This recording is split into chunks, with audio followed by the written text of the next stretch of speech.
Top quality और consistent performance के लिए सिर्फ सिल्वर पंप्स नाम याद रखना. ಜೊತೆಗೆ ಕೆಲವೊಂದಿಷ್ಟು ಇಶ್ಯೂ ಕೇಳಿ ಬರ್ತಾ ಇದೆ. ಒಂದು ಲ್ಯಾಂಡ್ ಇಶ್ಯೂ ವಿಚಾರವಾಗಿ ಕೆಲವೊಂದು ವಿವಾದ ಇತ್ತು, ಆ ಹಿನ್ನೆಲೆಯಲ್ಲಿ ಇದು ಕೂಡ ಆಗಿರಬಹುದು ಅನ್ನೋಂಥದ್ದು. ಇದಕ್ಕೆ ಸಂಬಂಧಪಟ್ಟಂಗೆ ಡ್ರೈವರ್ ಕೂಡ ಕಂಪ್ಲೇಂಟ್ ಕೊಟ್ಟಿದ್ದಾರೆ ಸರ್. ಏನೋ ಈ ಥರ ಲಿಟಿಗೇಷನ್ ಇತ್ತಾ? ಈಗ ಅವರು ಸತ್ತ ಮೇಲೆ ವಿಲ್ ಮಾಡಿದರು, ಸಾಯುವ ಮೊದಲು ವಿಲ್ ಮಾಡಿದರು. ಆನಂತರ ಅವರ ಮರಣದ ನಂತರ ಆ ವಿಲ್ಲದ ವಿಚಾರದಲ್ಲಿ ಆಗಲಿ ಅಥವಾ ಬೇರೆ ವಿಚಾರದಲ್ಲಿ ಅವರ ಎರಡನೇ ಪತ್ನಿಗೆ ಅದರಲ್ಲಿ ಅಂದರೆ ಸಮಾಧಾನ ಇರಲಿಲ್ಲ. ಅವ್ರು ಏನು ಮಾಡ್ತಾರೆ, ನನಗೂ ಭಾಗ ಸಿಗಬೇಕು ಅಂತೇಳಿ ನ್ಯಾಯಾಲಯಕ್ಕೆ ದಾವೆ ಸಲ್ಲಿಸ್ತಾರೆ. ದಾವೆ ಸಲ್ಲಿಸಿದ ಮೇಲೆ ಅದು ಸುಮಾರು 4.5 ವರ್ಷ ನಡೀತು. ನ್ಯಾಯಾಲಯದಲ್ಲಿ ಪ್ರಕರಣ ನಡೆದಿದೆ. ಕಳೆದ ಅಕ್ಟೋಬರಲ್ಲಿ ಎಲ್ಲರೂ ಅದನ್ನು ರಿಕ್ಕಿ ರೈ ಮತ್ತು ಅನುರಾಧ ಅವರು 3 ಜನನೂ ಕೂತು ಅದನ್ನು ಬಗೆಹರಿಸ್ಕೊಂಡಿದ್ದಾರೆ, ಕಾಂಪ್ರಮೈಸ್ ಮಾಡ್ಕೊಂಡಿದ್ದಾರೆ. ಏನು ಅವರು ಕಾಂಪ್ರಮೈಸ್ ಮಾಡಬೇಕು, ಅವ್ರಿಗೆ ಏನು ಕೊಡಬೇಕು ಅದನ್ನೆಲ್ಲ ಕೊಟ್ಟು ಕ್ಲೋಸ್ ಆಗಿದೆ. ಸೊ ಬಟ್ ನಮ್ಗೆ ಗೊತ್ತಿಲ್ಲ, ಅದೆಲ್ಲ ಮುಗಿದಾದ ಮೇಲೆ ದ್ವೇಷ ಏನಾದರೂ ಮುಂದುವರಿತಾ ನಮಗೆ ಅದ್ರ ಬಗ್ಗೆ ಮಾಹಿತಿ ಇಲ್ಲ. ಸರ್, ಈಗ ಅವರ ಡ್ರೈವರ್ ಬಸವರಾಜ್ ಏನಿದ್ದಾರೆ ಅವರು ಒಂದು ದೂರು ಕೊಟ್ಟಿದ್ದಾರೆ ಬಿಡದಿ ಠಾಣೆಯಲ್ಲಿ. ರಿಕ್ಕಿಯವರ ಮೊದಲ ಹೆಂಡತಿ ಅನ್ನಪೂರ್ಣ, ರಾಕೇಶ್ ಮಲ್ಲಿ ಮತ್ತು ನಿತೇಶ್ ಎಸ್ಟೇಟ್ ಅಂತ ಇವ್ರ ಮೇಲೆ ದೂರು ಕೊಟ್ಟಿದ್ದಾರೆ ಸರ್. ಏನು ಸರ್ ಈ ವಿವಾದ? ಇದು ಅನ್ನಪೂರ್ಣ ಅವರು, ರಾಕೇಶ್ ಮಲ್ಲಿ ಅವ್ರದ್ದು ಏನು ಸರ್ ನಿಮಗೆ ಗೊತ್ತಿರುವಂಥದ್ದು? ನೀವು ತುಂಬ ಕ್ಲೋಸ್ ಇದ್ರಿ. ಬಟ್ ಅನ್ನಪೂರ್ಣ ಅಂತ ನನಗೆ ಹೆಸರು ಯಾವುದು ಗೊತ್ತಿಲ್ಲ. ಬಹುಶಃ ಅದು ಅನುರಾಧ ಅಂತ ಇದ್ದರೂ ಇರ್ಬೋದು, ನನಗೆ ಗೊತ್ತಿಲ್ಲ. ಅನ್ನಪೂರ್ಣ ಅಂತ ನಾನು ಯಾವುದೂ ಹೆಸರು ಗೊತ್ತಿಲ್ಲ. ಅನುರಾಧ ಆದರೆ ಅವರ ಎರಡನೇ ವೈಫು. ಯಾಕೆಂದರೆ ಅವ್ರಿಗೂ ಇವ್ರಿಗೂ ಲ್ಯಾಂಡ್ ಡಿಸ್ಪ್ಯೂಟ್ ಇರೋದ್ರಿಂದ ಸಸ್ಪೆಕ್ಟ್ ಅವ್ರಿಗೇನೋ ಇರ್ಬೋದು. ಇನ್ನು ರಾಕೇಶ್ ಮಲ್ಲಿ ಅವರು ಸುಮಾರು 35-40 ವರ್ಷಗಳ ಕಾಲ ರಾಕೇಶ್ ಇವರು ಅಣ್ಣ ಮುತ್ತಪ್ರಯ್ಯ ಅವ್ರದ್ದು ಒಂದು ರೀತಿ ಬಲಗೈ ಬಂಟ ಅಂತಲೇ ಹೇಳ್ಬೋದು. ಅಣ್ಣನ ಮುತ್ತಪ್ರಯ್ಯವರ ಕೊನೆಗಾಲದಲ್ಲಿ ಅವ್ರಿಗೂ ಇವ್ರಿಗೂ ಒಂದಷ್ಟು ಮನಸ್ತಾಪ ಆಗಿತ್ತು.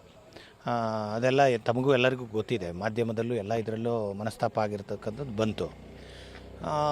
ಅದು ಏನೋ ಅದು ದ್ವೇಷವಾಗಿ ಮುಂದುವರೆದಿದೆ ಏನು ಅಂತ ನಮ್ಗೆ ಗೊತ್ತಿಲ್ಲ. ಯಾಕೆಂದರೆ ಇವರು ಮೊದಲಿಂದ ಇವರು ಯಾರು ಕೂಡ ಅಣ್ಣನ ಸರ್ಕಲಲ್ಲಿ ಇವರು ಯಾರ ಜೊತೆ ಅಂತ ಸಂಪರ್ಕ ಇಟ್ಕೊಂಡವರಲ್ಲ. ರಾಕಿ ರೈ ಆಗಲಿ ಅವ್ರದ್ದೇ ಆದಂಥ ವ್ಯವಹಾರ, ಈ ರೀತಿಯ ಸಂಪರ್ಕಗಳನ್ನು ಅವ್ರು ಇಟ್ಕೊಂಡಿಲ್ಲ. ಅದರಿಂದಾಗಿ ನಮಗೆ ಅದ್ರ ಬಗ್ಗೆ ಮಾಹಿತಿ ಇಲ್ಲ.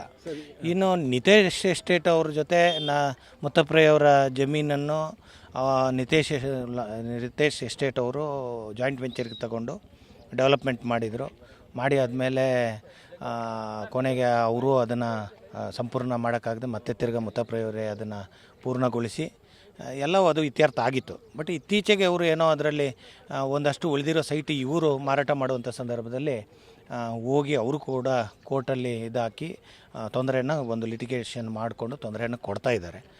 ಬಟ್ ಅದು ಹೇಳಕ್ಕೆ ಬರಲ್ಲ ಏನು ಅಂತಂದರೆ. ಏನಿದ್ರು ಇಲಾಖೆ ಇನ್ವೆಸ್ಟಿಗೇಷನ್ ಮಾಡಿದಾಗ ಇನ್ಸಿಡೆಂಟ್ ಎಲ್ಲ ನೋಡಿದ್ರೆ ಸರ್, ಹಿಂದೆ ಯಾವಾಗಾದರೂ ಈ ರೀತಿ ಅಟ್ಯಾಕ್ ಆಗುವಂಥದ್ದು, ಬೇರೆ ಯಾವ ಥರ ಆಗಿರುವಂಥ ಗಲಾಟೆ ಆಗಿರುವಂಥದ್ದು ಏನೋ ಇತ್ತಾ ಸರ್? ನನಗೆ ಅದ್ರ ಬಗ್ಗೆ ಯಾವುದು ಮಾಹಿತಿ ಇಲ್ಲ. ಅವರು ವೈಯಕ್ತಿಕವಾಗಿ ಅವರು ಎಲ್ಲಿ ಓಡಾಡ್ತಾರೆ, ಅವರ ಫ್ರೆಂಡ್ ಸರ್ಕಲ್ ಏನೋ ಅದೇನೋ ನಮ್ಗೆ ಗೊತ್ತಿಲ್ಲ. ಯಾಕೆಂದರೆ ನಾನು ಮುತ್ತಪ್ರಯ್ಯವರು ಇದ್ದಾಗ ಅವ್ರ ಜೊತೆ ಸಂಪೂರ್ಣ ಅವರು ಕೊನೆ ಉಸಿರಿರೋ ತನಕ ನಾನು ಅವ್ರ ಜೊತೆ ಅವರ ವ್ಯಾವಹಾರಿಕವಾಗಿ ನಾನು ಇದ್ದೆ.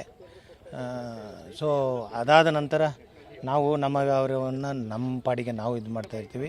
ಇವರು ವ್ಯಾವಹಾರಿಕವಾಗಿ ಏನಿದೆ, ರಿಕ್ಕಿ ರೈ ಅವರು ಏನಾದ್ರು ನಮ್ಮ ಹತ್ರ ಏನು ಕೆಲಸ ಇರುತ್ತೆ ಅದನ್ನು ಮಾತ್ರ ನಮ್ಮ ಜೊತೆ ಶೇರ್ ಮಾಡ್ಕೊಂಡ್ರು. ಅದು ಬಿಟ್ಟು ಬೇರೆ ಯಾವುದು ನಮ್ಮ ಜೊತೆ ಏನು ಶೇರ್ ಮಾಡಿ. ಇನ್ಸಿಡೆಂಟ್ ಎಲ್ಲ ನೋಡಿದ್ರೆ ಸರ್ ಪಕ್ಕಾ ಪ್ರೀ ಪ್ಲಾನ್ ಮಾಡಿ ಶಾರ್ಪ್ ಶೂಟರೇ ಶೂಟ್ ಮಾಡಿರೋ ಥರ ಕಾಣಿಸುತ್ತೆ ಸರ್. ಯಾಕಂದರೆ ಕಾಂಪೌಂಡ್ ಪಕ್ಕದಲ್ಲಿ ನಿಂತ್ಕೊತಾರೆ, ಈ ಥರದ್ದೆಲ್ಲ ಇರುತ್ತೆ. ಏನು ಅನಿಸುತ್ತೆ ಸರ್? ಅಲ್ಲ, ಇದನ್ನು ನೋಡಿದರೆ ಅಲ್ಲಿ ಗುಂಡು ಏನು ತಾಗಿರೋದು ನೋಡಿದರೆ ಇದು ವ್ಯವಸ್ಥಿತವಾಗಿ ನಡೆದಿದೆ ಅಂತ ಅನ್ನಿಸ್ತದೆ. ಇದಕ್ಕೆ ತುಂಬ ಅವರು ಮಾಸ್ಟರ್ ಪ್ಲ್ಯಾನ್ ಮಾಡಿಕೊಂಡು ಆಮೇಲೆ ಸ್ಟ್ರಾಂಗ್ ದೊಡ್ಡ ವೆಪನ್ ಬಳಕೆ ಮಾಡಿದ್ದಾರೆ ಅಂತ ಅನ್ನುತ್ತೆ. ಯಾಕಂದರೆ ಬಲಗಡೆ ಡೋರಿಂದ ನುಗ್ಗಿ ಎಡಗಡೆ ಡೋರಲ್ಲಿ ಬಂದು ನಿಂತಿದೆ. ಸೊ ಸೀಲಿ ಎಲ್ಲ ಸೀಲಿ ಅಷ್ಟು ಬಂದಿದೆ ಅಂದರೆ ಅತ್ಯಂತ ಪ್ರಭಾವ ಇರೋದಂದ್ರೆ ಸ್ಟ್ರಾಂಗೆಸ್ಟ್ ವೆಪನ್ನ ಯೂಸ್ ಮಾಡಿದ್ದಾರೆ ಅಂತ ಅನ್ನಿಸ್ತದೆ. ಇದಿಷ್ಟು ಕೂಡ ಗಂಭೀರವಾಗಿ ಗಾಯಗೊಂಡಿರುವಂಥ ರಿಕ್ಕಿ ರೈ ಅವರ ಸಂಬಂಧಿ ಪ್ರಕಾಶ್ ರೈ ಅವರ ಮಾತು. ಕ್ಯಾಮ್ರಾ ಪರ್ಸನ್ ಸಂದೀಪ್ ಜೊತೆ ಪ್ರಶಾಂತ್, TV9 ರಾಮನಗರ.